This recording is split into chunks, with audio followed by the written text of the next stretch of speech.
Everyone, आज हम start करेंगे next chapter locomotion and movement. Movement is one of the significant features of living beings.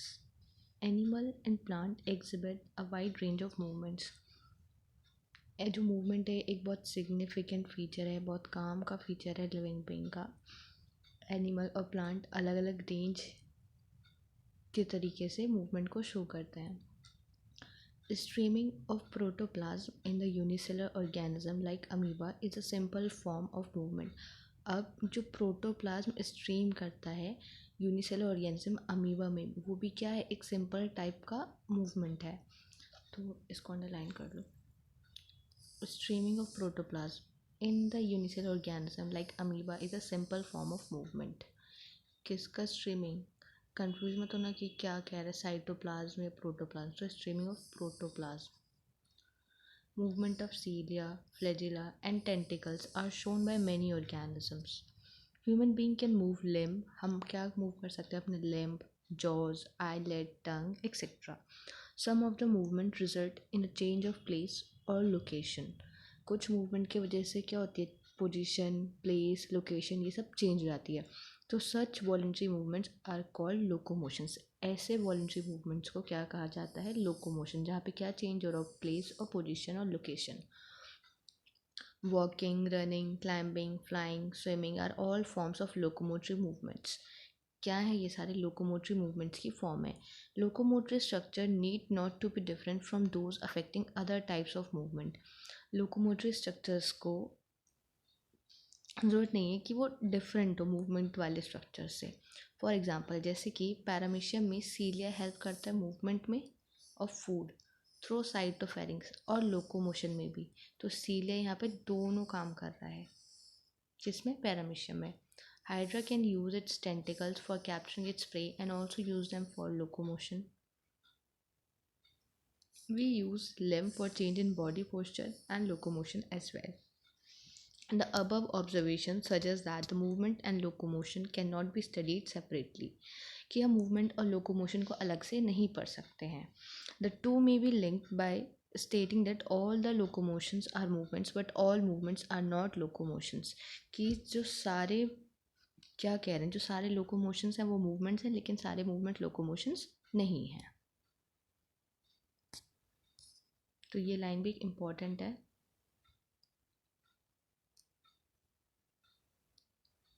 All locomotions are movement but all movements are not locomotion. ये assertion reason में पूछी जाती है ज़्यादातर ये लाइन यहाँ से.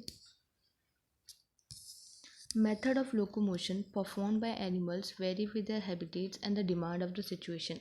अब लोकोमोशन का तरीका एनिमल टू एनिमल वेरी करता है, डिफर करता है कि वो कैसी हैबिटेट में रहती है, डिमांड ऑफ द सिचुएशन क्या है, क्या ऐसी डिमांड है, उन सब चीज़ों पे. However, locomotion is generally for search of food, shelter, mate, suitable breeding grounds, favorable climatic condition or to escape from the enemies or predators. तो basically locomotion क्यों किया जाता है? खाना ढूंढने के लिए, घर ढूंढने के लिए, मेट ढूंढने के लिए, suitable breeding grounds ढूंढने के लिए, एक favorable climatic condition या predator से बचने के लिए. Now, types of movement.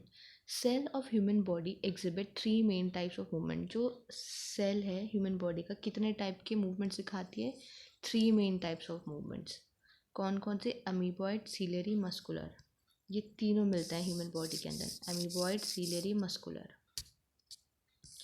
Some specialised cells in a body like macrophages and leucocytes in blood exhibit amoeboid movement. अब कौन से क्या दिखाता है, ये इंपॉर्टेंट है. यहाँ से क्वेश्चन पूछा जाता है कौन सा क्या मूवमेंट दिखाएगा. तो कौन से सेल? कुछ स्पेशलाइज सेल्स. कौन कौन से? जैसे कि मैक्रोफेज और ल्यूकोसाइट्स. कहाँ पे? ब्लड में. क्या दिखाते हैं? Amoeboid movement. कैसे? It is effected by pseudopodia formed by the streaming of protoplasm as an amoeba. कैसे करते हैं ये मूवमेंट जो होता है मैक्रोफेजेस, जैसे कि अमीबा में उसके प्रोटोप्लाज्म की स्ट्रीमिंग होती है, मूवमेंट होती है. लाइक दैट ओनली कौन से सेल्स हमारे? मैक्रोफेज एंड ल्यूकोसाइट ऐसे ही मूवमेंट करते हैं. Cytoskeletal elements like microfilaments are also involve in amoeboid movement. और कौन इन्वॉल्व है इसमें? साथ में माइक्रोफिलामेंट इन्वॉल्व है इसके मूवमेंट में. Ciliary movement occur in most of our internal tubular organ which are lined by ciliated epithelium. अब जो ciliary movement होता है वो कहाँ होता है? ज़्यादा हमारे इंटरनल ट्यूबुलर ऑर्गन्स में होता है, जैसे कि फेलोपियन ट्यूब, और किससे लाइन होता है वो? सीलिएटेड एपिथेलियम पे। तो the coordinated movement of सीलिया in the trachea help us in removing the dust particle. तो कहाँ दिखा रहे हैं, कहाँ हो रहा है सीलियरी मूवमेंट? ट्रैकिया में हो रहा है। अमीबाइड मूवमेंट कहाँ मिला? ल्यूकोसाइट और मैक्रोफेजेस में। सीलिएटेड मूवमेंट कहाँ मिल रहा है? ट्रैकिया में। और कहाँ मिलता है? फेलोपियन ट्यूब में मिलता है। And some of the foreign substance inhaled along with the atmospheric air. तो यहाँ पे क्या काम है सीलिया का? जो मूवमेंट होता है सीलिया का, उसकी वजह से जो डस्ट पार्टिकल ट्रैप हो जाते हैं ट्रैकिया में, वो हम बाहर उनको बाहर क्या बोलते हैं, एक्सक्रीट आउट करने में मदद करता है। पैसेज ऑफ ओवा through the female reproductive tract is also facilitated by ciliary movement. जो ओवा आता है हमारा, ये ऐसे फिंगर लाइक प्रोजेक्शन होता है ना, फिम्बरे, यहाँ होती है ओवरी हमारी, तो यहाँ से जो ओवा आता है इसे फिम्बरी लेती हैं, यहाँ पे ऐसे फेलोपियन ट्यूब होती है, तो यहाँ सीलिएटेड मूवमेंट होता है हमारे ओवा का, जब क्या किया जाता है, उसको ट्रांसपोर्ट किया जाता है। तो द पैसेज ऑफ ओवा, ओवा के आने का जो रास्ता है वो कैसे होता है फीमेल रिप्रोडक्टिव ट्रैक्ट तक? Facilitated by ciliary movement. Movement of our limb, jaws, tongue etcetera require muscular movement. अब हमारे लिम्ब, जॉ, टंग, अब हम बोल भी रहे हैं तो उसके लिए क्या मस्कुलर मूवमेंट ज़रूरी है इन सब के मूवमेंट के लिए। The contractile property of muscle are effectively use for locomotion and other movements by human beings. कौन सी प्रॉपर्टी यूज़ की जा रही है ताकि हमारा लोकोमोटरी मूवमेंट हो सके या मस्कुलर मूवमेंट हो सके? Contractile property of muscles. And majority of multi cellular organisms, locomotion require a perfect coordinated activity of muscular, skeletal and neural system। तो अब locomotion के लिए हमें हमारे तीनों सिस्टम्स का एक प्रॉपर कोऑर्डिनेटेड वे में होना ज़रूरी है, मस्कुलर, स्केलेटल और neural. In this chapter you will learn about the type of muscles, their structure, mechanism of their contraction and important aspect of skeletal system।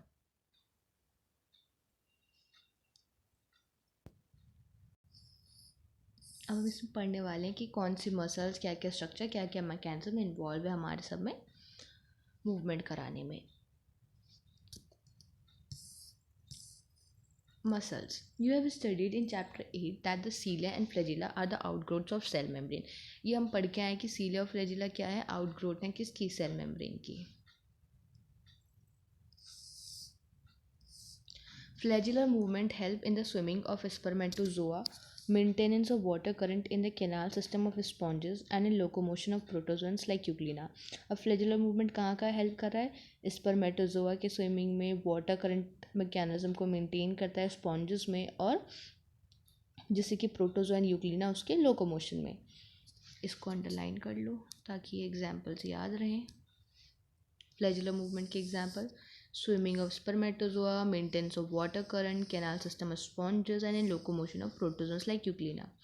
Muscle is a specialized tissue of a mesodermal origin। तो muscle कहाँ से arise हुई है? Mesodermal. तीन layer होती है ना हमारी, एक्टोडर्म, एंडोडर्म, मीजोडर्म। तो मीजोडर्म जो लेयर है हमारी इनरमोस्ट, वहाँ से अराइज हुई है हमारी muscle. About 40 to 50% weight of the body human is contributed by the muscle। so हमारी बॉडी का जितना वेट है उसका 40 से 50% कौन कंट्रीब्यूट करती है? मसल्स कंट्रीब्यूट करती हैं। They have special properties. अब मसल की क्या प्रॉपर्टीज़ हैं ये भी इम्पोर्टेंट है, यहाँ से क्वेश्चन आते हैं। क्या क्या है? Excitability, contractility, extensibility and the elasticity। these four are the special properties of muscles: excitability, contractility, extensibility and elasticity।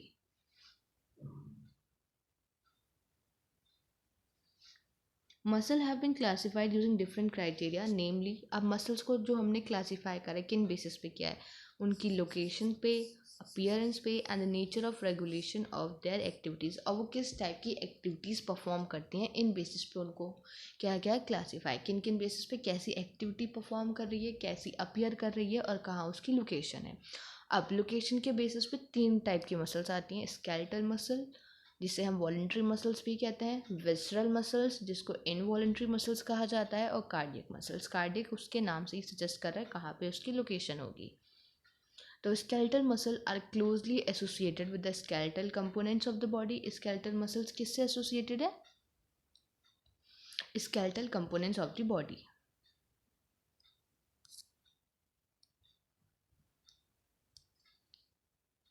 Tree location के बेसिस पे हम पढ़ रहे हैं तीनों। तो इस पहला पढ़ रहे हैं skeletal muscles associated with the skeletal components of the body. कैसी अपीयरेंस होती है? Striped appearance under the microscope and hence are called striated muscle. तो स्केलेटल मसल का और क्या नाम मिल गया हमें? Striated muscles. तो स्केलेटल मसल के तीन नाम हो गए, स्केलेटल मसल, स्टीरिएटेड मसल्स और voluntary muscles. As their activities are under the voluntary control of the nervous system, they are also known as voluntary muscles too. They are primarily involved in locomotory actions and the changes of body posture. किस में involved है? locomotory actions में और body posture changes में। Now visceral muscles कहाँ होंगी? नाम से visceral organs में हमारे are located in the inner wall of the hollow visceral organs of the body, जैसे कि alimentary canal, reproductive tract etc.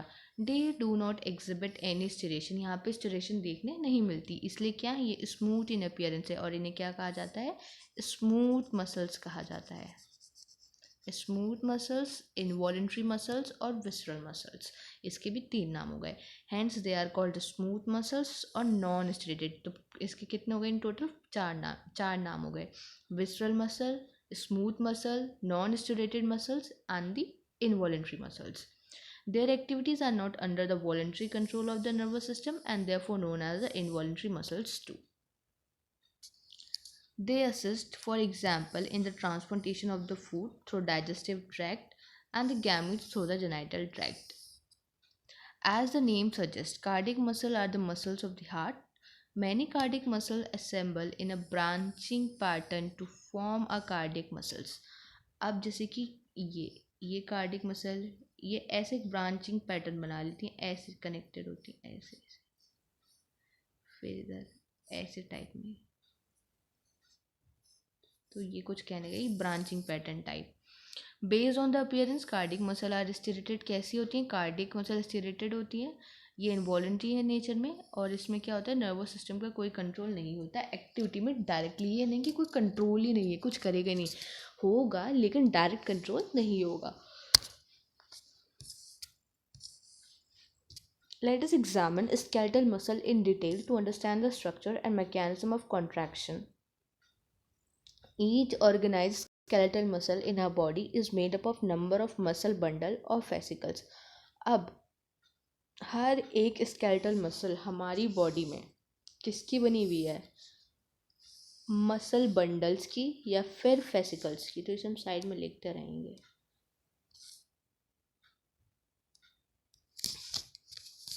तो जितनी भी स्केलेटल मसल है किसकी बनी हुई है? बेसिक लिखते हैं, किस चीज़ की बनी है? Muscle bundle.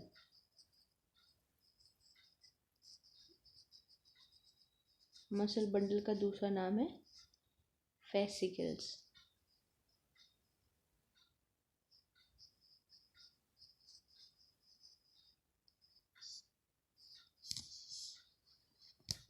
अब ये आपस में जुड़े कैसे हैं? ये जैसे बहुत सारे मसल बंडल्स हैं, ये तो कैसे कनेक्टेड है? ये किससे कनेक्टेड है? ये एक कनेक्टिव टिश्यू की लेयर होती है। किसकी? कनेक्टिव टिश्यू लेयर, उसे कहा जाता है फेसिका।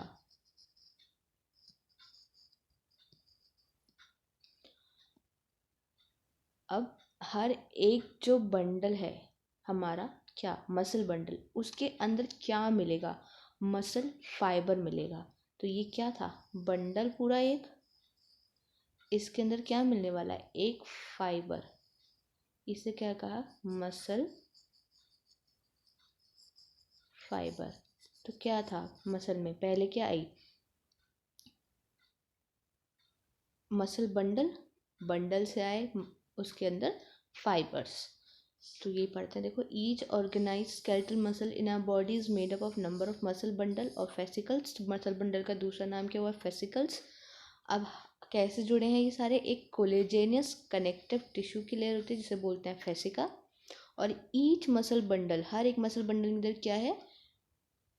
नंबर ऑफ मसल फाइबर्स, जैसे कि सपोज एक ये है मसल बंडल, ये दूसरा मसल बंडल, ऐसे ये होते हैं, ये मसल बंडल्स होते हैं। फिर जैसे यहाँ है ये कनेक्टिव टिश्यू, इनके बीच में जिनको कनेक्ट करके रखा है, जिसे बोलते हैं हम फेसिका।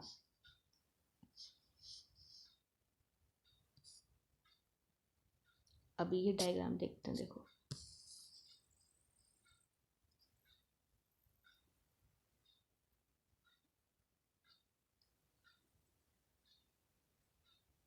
देखो ये क्या है, एक मसल बंडल पूरा, जिसका नाम क्या है, फेसिकल।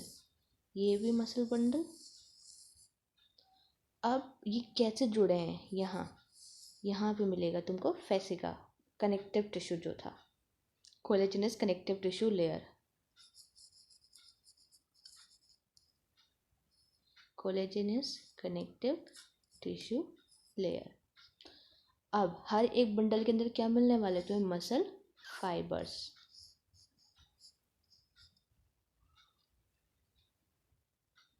अब मसल फाइबर की जो लेयर है, जैसे प्लाज्मा मेम्ब्रेन होती है, वैसी क्या लेयर है यहाँ पे, सार्कोलेमा। तो ये पूरा एक डायग्रामेटिक रिप्रेजेंटेशन है इसकी, समझने के लिए।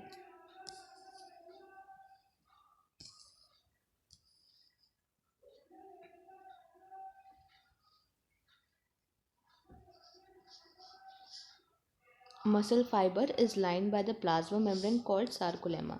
तो मसल फाइबर जो लाइन होती है प्लाज्मा मेम्ब्रेन से, उसके प्लाज्मा मेम्ब्रेन का नाम होता है सार्कोलेमा, और उसके अंदर क्या मिलता है, सार्कोप्लाज्म। तो ये मसल फाइबर है हमारा पूरा, ये थे मसल बंडल्स, ऐसे पूरे ये बंडल्स हैं, दो तीन मसल बंडल्स। इसके अंदर क्या है, ये मसल फाइबर्स, इसको हम देख रहे हैं एक, तो ये मसल फाइबर है, इसकी जो प्लाज्मा मेम्ब्रेन उसको कहा गया है सार्कोलेमा, और जो इसके अंदर यहाँ फ्लूइड है उसे कहा गया है sarcoplasm. Muscle fibre is syncytium as sarcoplasm contains nuclear. अब जो ये मसल फाइबर है, कैसा है ये मसल फाइबर, सिंचिशियम। सिंचिशियम का मतलब ही यही होता है कि जिसके पास बहुत सारे न्यूक्लियाई हों। The endoplasmic reticulum, that is sarcoplasmic reticulum of the muscle fiber, is the storehouse of the calcium.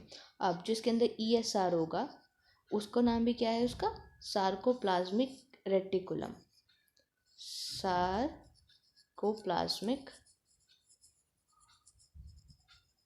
Reticulum, store house of calcium. क्या स्टोर करके रखता है, कैल्शियम को स्टोर करके रखता है, क्योंकि मसल कॉन्ट्रैक्शन रिलेक्शन में कैल्शियम का एक इम्पॉर्टेंट रोल होता है, इसकी हमें ज़रूरत पड़ती है। A characteristic feature of the muscle fiber is the presence of a large number of parallelly arranged filament in the sarcoplasm called myofilaments or myofibrils. अब ये लाइन इंपॉर्टेंट है, इसे दूसरे कलर से हाईलाइट करते हैं।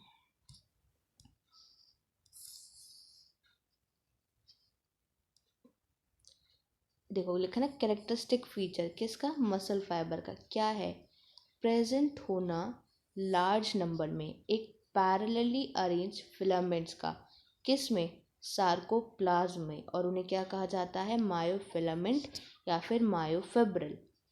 ईच मायोफिब्रिल, तो ये जैसे हमारा ही क्या था, सार्कोप्लाज्म, पैरेलली अरेंज्ड फिलामेंट्स, इन्हें क्या कहा जाएगा, मायोफिलामेंट्स या फिर मायोफिब्रिल। अब हर एक मायोफिब्रिल के पास क्या है, अगर हम ये उठा लें, ये मायोफिब्रिल, ये क्या है, एक मायोफिब्रिल है पूरा, ठीक। तो क्या है, each myofibril has alternate dark and light band on it. अब इसके ऊपर ऑल्टरनेट में डार्क और लाइट बैंड्स प्रेजेंट होंगे,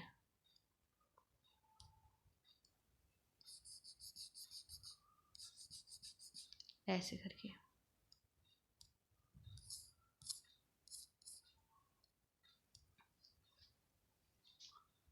on the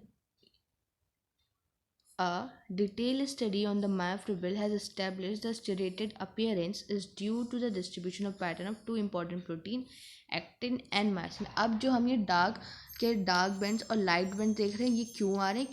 due to presence of protein, इसी की वजह से स्ट्रिप्ड अपीयरेंस आ रही है. कौन से दो प्रोटीन्स? एक्टिन और मायोसिन. अब जो लाइट बैंड होता है वो कंटेन करता है एक्टिन. जो लाइट बैंड है उसके पास क्या है? एक्टिन.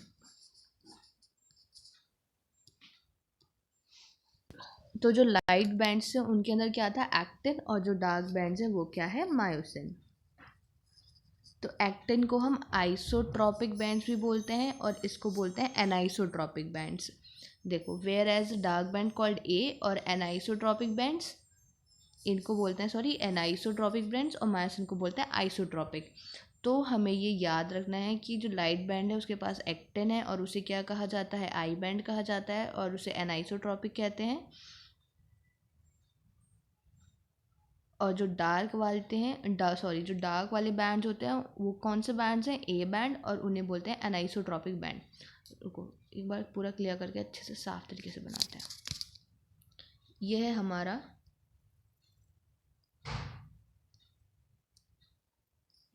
मायोफिलामेंट.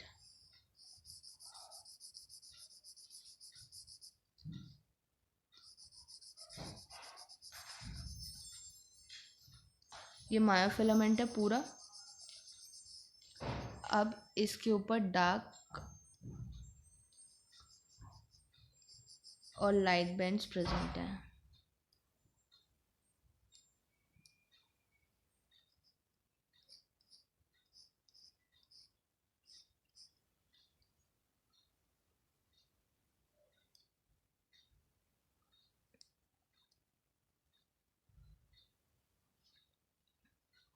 अब जो ये लाइट बैंड्स हैं ये क्या हैं? इनके पास है एक्टिन. ठीक. और इसी को कहा जाता है, एक्टिन को, आई बैंड, दूसरा नाम. या फिर इसे बोल दो आइसोट्रॉपिक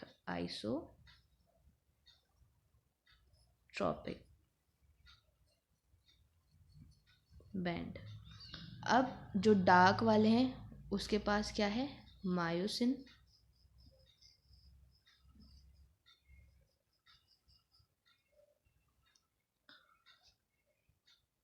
जो मायोसिन है उसका दूसरा नाम है, जो मायोसिन जहाँ पे होता है उसे हम बोलते हैं ए बैंड,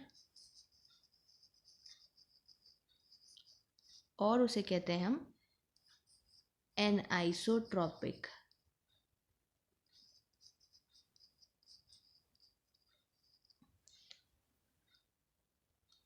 और ये क्या है पूरा हमारा? Myofilament,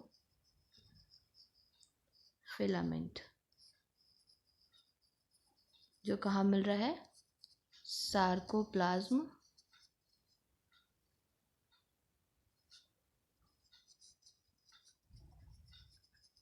of muscle fibre.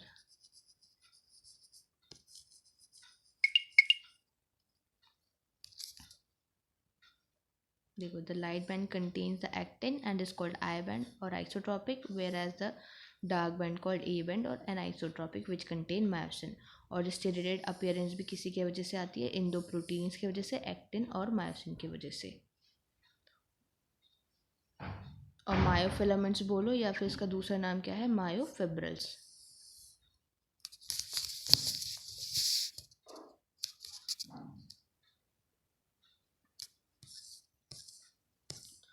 Both the protein are arrange as a rod like structure. दोनों प्रोटीन कैसे अरेंज होते हैं? एक रॉड लाइक स्ट्रक्चर में भी हमने देखा भी था पीछे. देखो, नीचे भी देखेंगे वैसे दिखेगा. पैरेलल टू ईच अदर, एक दूसरे के पैरेलल होते हैं, और longitudinal axis of myofibril. Actin filaments कैसे होते हैं? थिन होते हैं as compare to the myosin filament. Hence are commonly called thin filament and thick filament respectively. अब एक्टिन फिलामेंट्स को एक और नाम मिल गया, क्या? Thinner filaments. तो एक्टिन वाले क्या थे? लाइट इन कलर, थिन है, आई बैंड के अंदर आते हैं, और क्या बोलते हैं इन्हें हम? आइसोट्रॉपिक. मायोसिन था, मायोसिन क्या है? थिक है, डार्क है, ए बैंड के अंदर आता है और एनाइसोट्रॉपिक बैंड भी इसे कहा जाता है।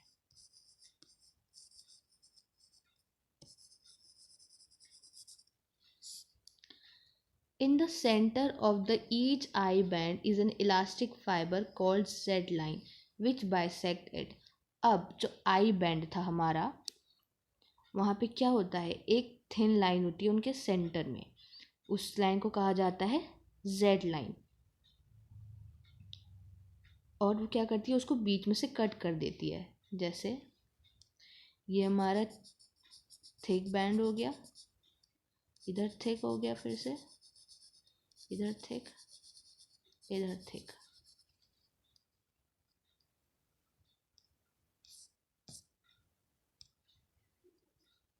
ये है लाइट बैंड, पूरे रीजन में लाइट, इधर light, light, light. Light basically thin होगा, बट थोड़ा डार्क हो गया है तो कोई नहीं, कर लेते हैं। ये थिक होगा, dark band thick, dark band thick, dark band thick, इधर भी थिक। ठीक, अब ये जो है ये थिन, इसके सेंटर से ऐसे एक लाइन पास करेगी। ये क्या, किस चीज़ की बनी हुई है? ये थिन फिलामेंट है, एक इलास्टिक फाइबर है। क्या है ये? Elastic fibre. और कहाँ से पास हो रही है ये? लाइट बैंड मींस एक्टिन वाले जो हैं उनके सेंटर से, जो उनको इक्वल इक्वल दो पार्ट्स में डिवाइड करिए। इस लाइन को बोलते हैं हम जेड लाइन। क्या बोलते हैं? Z line. देखो ये लिखा है, the Z line which bisected the thin filament are formally attach to the Z line.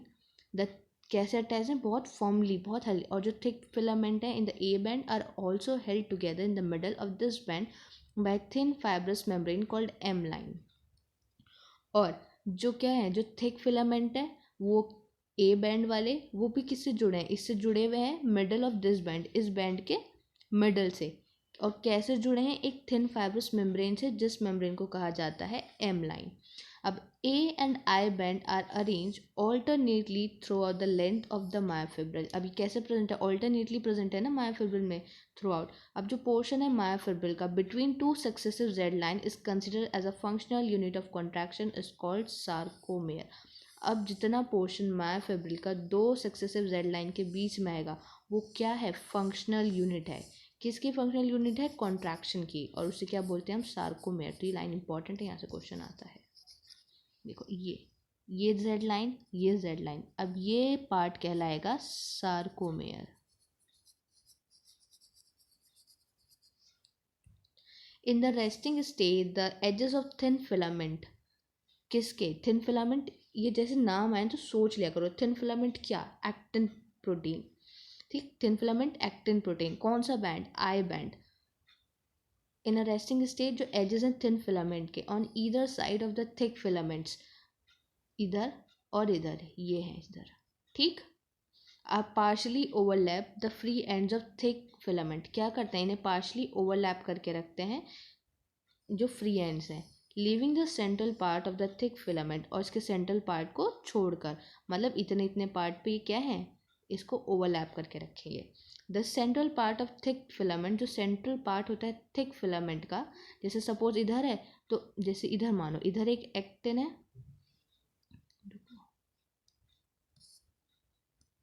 ये इधर एक एक्टिन है, इधर एक एक्टिन है, तो ये इसे ओवरलैप कर रहे हैं, इतना पोर्शन इसका। ठीक, अब जो ये मिडल वाला पोर्शन है जहाँ पे ये ओवरलैप नहीं करे, ये पोर्शन जो बच गया, ये जहाँ पे ओवरलैप नहीं हो रहा है, नो ओवरलैप, उसे हम कहते हैं एच जोन। इसका नाम होता है H zone. This central part thick filament not overlap bye thin filament and is called the H zone. और इसे क्या कहा जाता है? एच जोन कहा जाता है। अब नीचे इसका डायग्राम समझते हैं जो इन्होंने दे रखा है, वहाँ से देखते हैं। चलो ये देखो, ये दिया है ना पूरा Z line, A band, I band, सब कुछ। ये क्या है, इधर आई बैंड, उसने उसको ओवरलैप किया हुआ है। ये ए इधर, ये देखो, ये है ए बैंड एक्टिन वाला, थिन,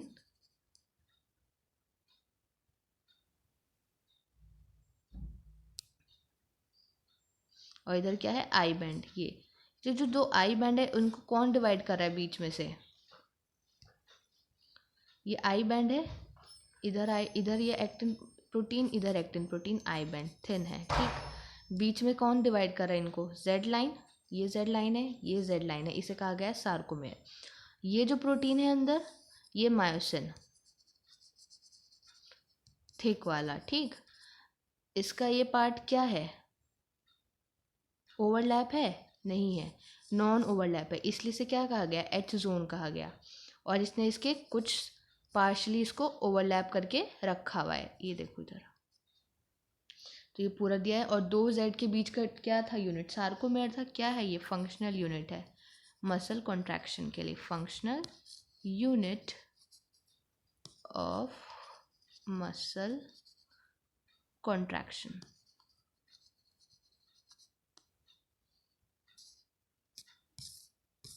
दिया भी है diagrammatic representation anatomy of muscle fibre, और नीचे फिर sarcomere. Now structure of the contractile protein. अब कॉन्ट्रैक्टाइल प्रोटीन जो कौन कौन से इन्वॉल्व हैं जब कॉन्ट्रैक्शन होता है।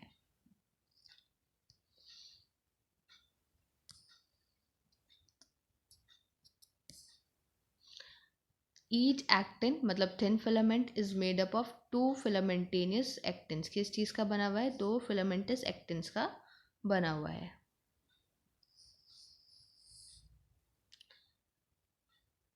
क्या होते हैं वो, helically bound to each other. कैसे हैं ये, देखो ये है एफ एक्टिन और ये दूसरा एफ एक्टिन, तो ये कैसे बाउंड है, ये हेलिकल उसमें बाउंड है ना, ऐसे ऐसे ऐसे ऐसे मान लो, और फिर ये ऐसे ऐसे ऐसे, हेलिकल नेचर ये इनका। यहाँ डायग्राम में अच्छे से दिख रहा है। ये क्या है, ये है एफ एक्टिन पूरा दिया हुआ है, ठीक। Each F actin is a polymer of monomeric D globular actin. अब जो एफ एक्टिन है किससे बना है, वो जी एक्टिन से बना हुआ है। ये क्या है, पॉलीमर है। और किस जी एक्टिन क्या है इसका, monomer. Two filaments of another protein, दूसरे दो फिलामेंट कौन से, दूसरे प्रोटीन, कौन सा प्रोटीन, ट्रोपोमायोसिन। कौन सा प्रोटीन, ट्रोपोमायोसिन, ये वाला, ये